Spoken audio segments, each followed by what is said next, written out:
তিনি মন্ত্রী, কিন্তু মানুষ নন। ঠিক শুনেছেন, কৃত্রিম বুদ্ধিমত্তা। কোনো সায়েন্স ফিকশন মুভির প্লটও বলছি না, কারণ আজকাল সায়েন্স ফিকশনকেও হার মানিয়েছে আধুনিক বিজ্ঞান। তাই তো ইউরোপের ছোট্ট দেশ আলবেনিয়ায় এখন মন্ত্রী পর্যন্ত কৃত্রিম বুদ্ধিমত্তার। 11 সেপ্টেম্বর 2025 বৃহস্পতিবার আলবেনিয়ার প্রধানমন্ত্রী এদি রামা যখন তার নতুন মন্ত্রিসভা ঘোষণা করলেন, তখনই সবাই চমকে উঠলেন, কারণ তালিকায় ছিলেন এমন একজন যার শরীর নেই, হৃদয় নেই, নেই মানবিক আবেগও, কিন্তু তিনি নতুন মন্ত্রী। তার নাম ডিয়েলা। আলবেনিয়ার ভাষায় ডিয়েলা শব্দের অর্থ সূর্যের নারী রূপ। প্রধানমন্ত্রী বললেন, ডিয়েলা আলোকিত করবে সরকারকে স্বচ্ছতা, শুদ্ধতা আর দুর্নীতিমুক্ত কাজের প্রতীক হিসেবে।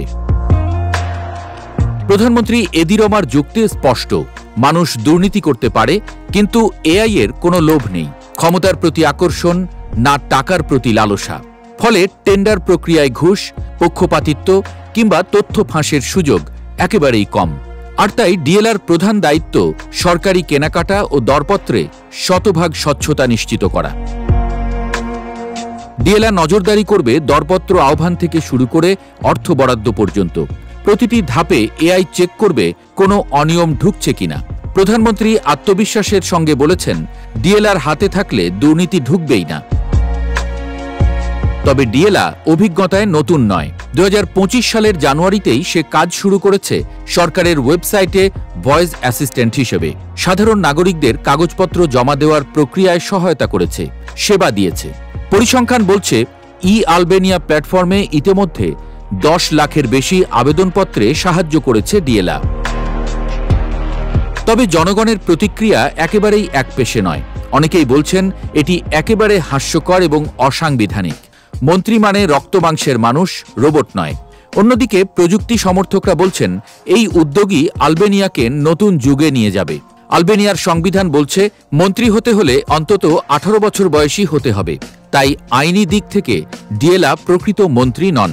এটি এক ধরনের প্রতীকী নিয়োগ, কিন্তু প্রতীকী হলেও কাজটি মোটেও কাগুজে নয়। সরকার এখন আসলেই ব্যবহার করছে তাকে সরকারি কাজের জন্য। অর্থনীতিবিদ ও প্রযুক্তি বিশেষজ্ঞরা বলছেন, এটি নিছক লোক দেখানো উদ্যোগ নয়। যদি সঠিকভাবে প্রয়োগ করা যায়, তবে সরকারি কাজে স্বচ্ছতা ও দক্ষতা বাড়বে বহুগুণ। তবে শর্ত হল, ডেটা যেন নিরাপদ থাকে এবং এআই এর সিদ্ধান্ত যেন মানুষের কাছে স্বচ্ছভাবে ব্যাখ্যা করা যায়। প্রধানমন্ত্রী রামার আরও একটি লক্ষ্য রয়েছে। তার বিশ্বাস, ডিএলার মাধ্যমে দুর্নীতি দমন ও প্রশাসনিক স্বচ্ছতা নিশ্চিত হলে আলবেনিয়া দ্রুত ইউরোপীয় ইউনিয়নের সদস্যপদ পেতে পারবে। তার আশাবাদ, 2027 সালের মধ্যেই আলবেনিয়া ইইউতে যোগ দিতে সক্ষম হবে। আর এজন্যই তিনি বেছে নিয়েছেন কৃত্রিম বুদ্ধিমত্তার মন্ত্রীকে। তিনি সফল হলে আগামীতে অন্য দেশগুলোও হয়তো ভাববে এআই মন্ত্রীর কথা। দুর্নীতিতে ডুবে থাকা বাংলাদেশও ভেবে দেখতে পারে।